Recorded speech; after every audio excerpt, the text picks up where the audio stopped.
Bonjour, bienvenue à la télé du Meeple, mon nom est Martin et aujourd'hui on regarde ensemble comment organiser Dune Imperium. Oui, je sais, on l'a déjà fait deux fois. Une fois pour la boîte de base où on avait rajouté de l'origami pour faciliter le rangement. On avait rebrassé tout ça un petit peu pour l'ascension de X. Oui, pour la première extension. Et là, on va essayer d'ajouter Immortalité, la deuxième extension de Dune. Alors, Dune Imperium, c'est un bon jeu. On va peut-être être obligé de se départir du séparateur. On va regarder ça. Et il y a vraiment un enjeu parce qu'on rajoute des cartes et mon distributeur de cartes, je l'avais agrandi au maximum. Mes feuilles sont pas assez grandes pour prendre plus. Puis est-ce que je veux vraiment mettre un pliage pour autant de cartes, pour tenir autant de cartes de façon efficace à long terme? Je suis pas sûr que ça va rentrer même dans le boîte. Fait qu'on regarde ça ensemble et je vous reviens avec des solutions.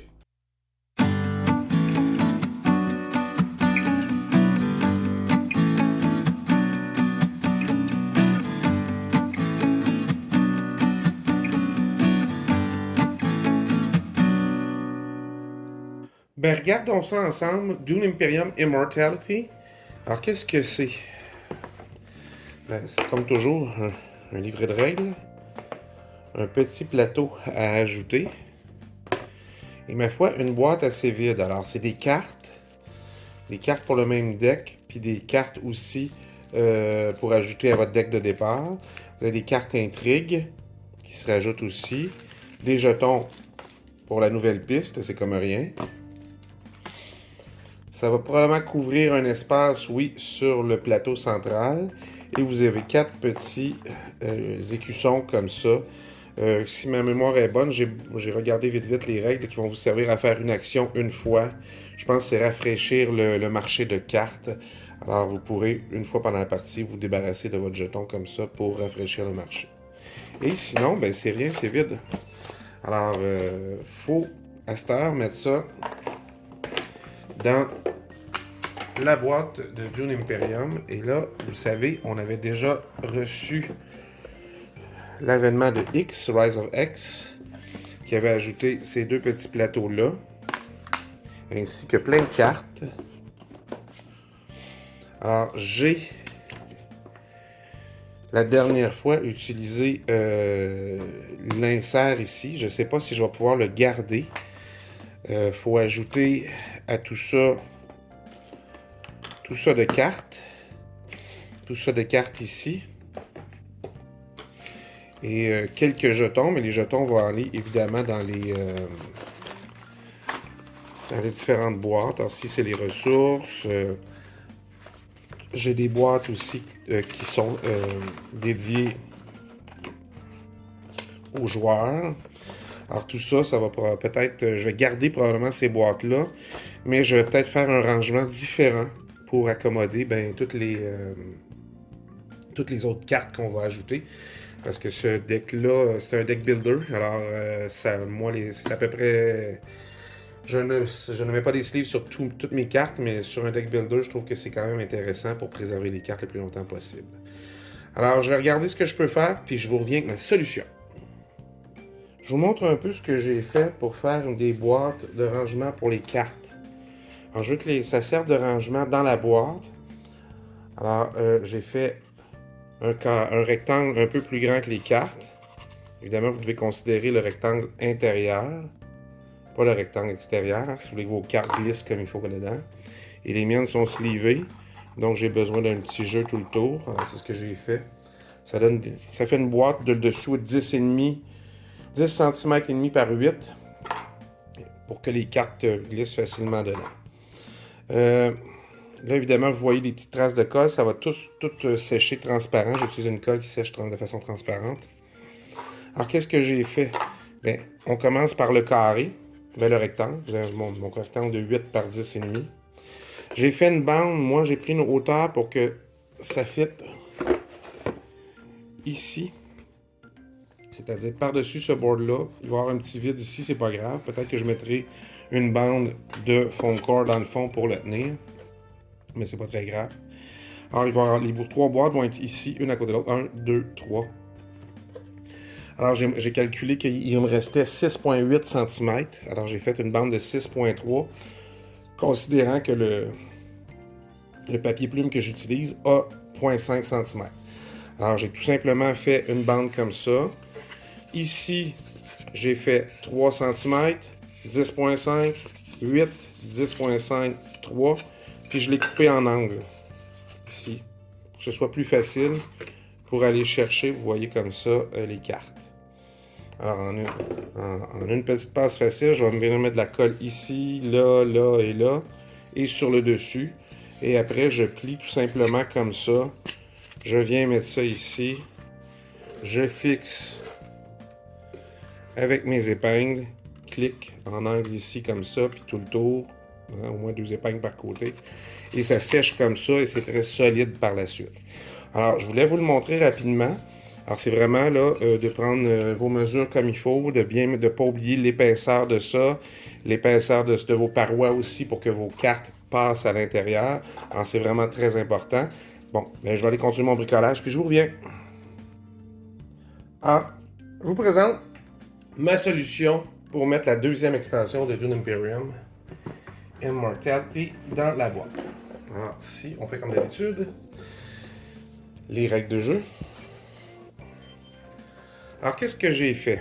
Ben, j'ai dû réorganiser. Alors, je me suis d'abord débarrassé de ça, l'insert qu'il y avait dedans. À un moment donné, ça a ses limites, ces choses-là. Et j'ai commencé par créer, comme je vous ai montré, 3 boîtes de support.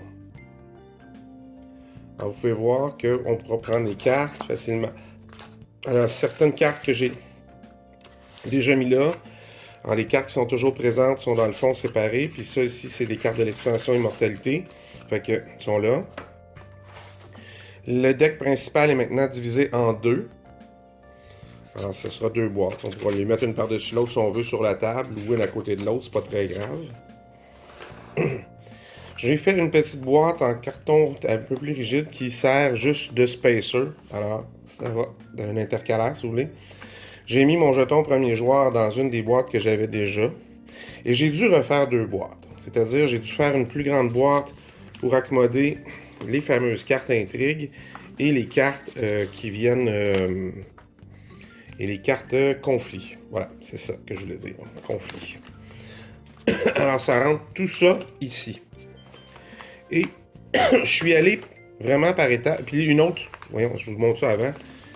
Une autre pour mettre les cartes solo et les tuiles qui viennent avec l'extension l'avènement de X. Et là, j'ai mis les choses. J'ai gardé.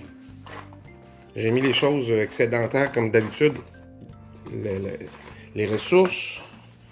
Alors, j'ai pas jeté mes boîtes parce qu'elles sont jolies. Et j'ai ajouté les nouveaux éléments de chaque joueur dans chacune des boîtes. Alors, il y a le jeton écusson comme ça, puis les 2 nouvelles cartes, puis un marqueur bleu comme ça dans celle-là. Alors, tout ça, je l'ai gardé de mon ancien rangement, tout comme les... juste placer entre les 2 boîtes les cartes de personnages. Et il fallait une base à tout ça. Alors, j'ai enlevé les petits plateaux qui ont été ajoutés par les extensions.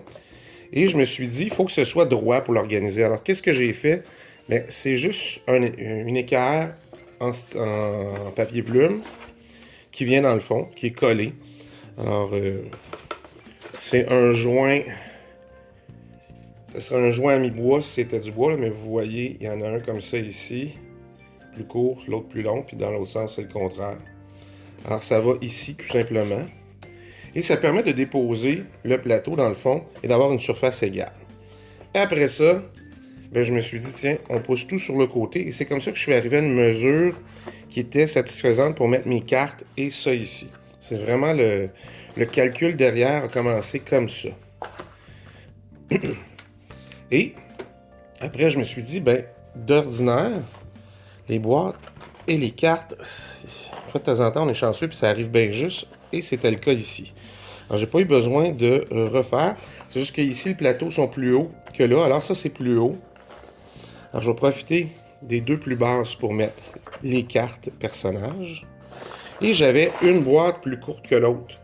Alors, la boîte plus courte va aller ici. Et la boîte plus haute va aller ici. Tout simplement. Pour accommoder le placement des grandes cartes ici. Alors, j'avais tout cet espace-là à faire. Alors, j'ai par la suite fait ce pliage-là. Alors, j'ai retrouvé un autre. C'était ma dernière comme ça, avec les hexagones. Et j'ai pu mettre les cartes intrigues et les cartes conflits comme ça. Je me suis dit, tiens, j'ai déjà une petite boîte qui fait là. Alors, qu'est-ce qui manque? Bien, c'est la différence. C'est une boîte pour accommoder, pour remplir l'espace, si vous voulez. J'ai eu le souci ici de remplir l'espace. Pour la simple et bonne raison qu'une fois que c'est fait comme ça, bien, rien bouge. Et ma boîte qui va servir d'intercalaire, que vous pourriez même la mettre à l'envers si vous voulez. Moi, j'ai mis les factures de mon jeu dedans, de mes extensions surtout. Et voilà, comme ça. Alors, tout rentre, tout fit parfaitement. Alors, celle-là, je pourrais le mettre ici en haut, puis mettre la plus petite des deux boîtes là, comme ça. Mettre la plus grosse là. Tout finit par rentrer et tout est bien rangé. Et ça va surtout faciliter le mélange des cartes ici. Qui servent, puis on n'avait pas de... Ça va servir de distributeur, ça remplace mon ancien distributeur qui était pliant. Et une fois qu'on a remis ça, on a une nouvelle boîte de Dune Imperium avec toutes les extensions dedans. Là, vous avez vu, Immortalité a fini par rentrer dans la boîte. Je suis assez content. Comme j'avais prédit, hein, tout ne rentrait pas à mon goût. La largeur des cartes ne permettait pas de les mettre sur le côté avec un rangement en une shot pour faire, mettons, un distributeur de cartes unique à cause de l'épaisseur du plateau. Puis un moment donné, ben, la boîte, le couvercle aurait beaucoup monté. Fait que c'était limitatif un petit peu. J'ai fait de mon mieux. Je pense que le rangement est quand même très efficace. Qu'il y a deux pioches, c'est pas très grave. On peut les mettre une au-dessus de l'autre. La petite boîte, quand un est fini, on prend l'autre. Ou bien, vous pouvez mettre deux pioches aléatoires. C'est pas un gros changement, ça reste du hasard pareil. Alors, le jeu est plus simple à installer, oui.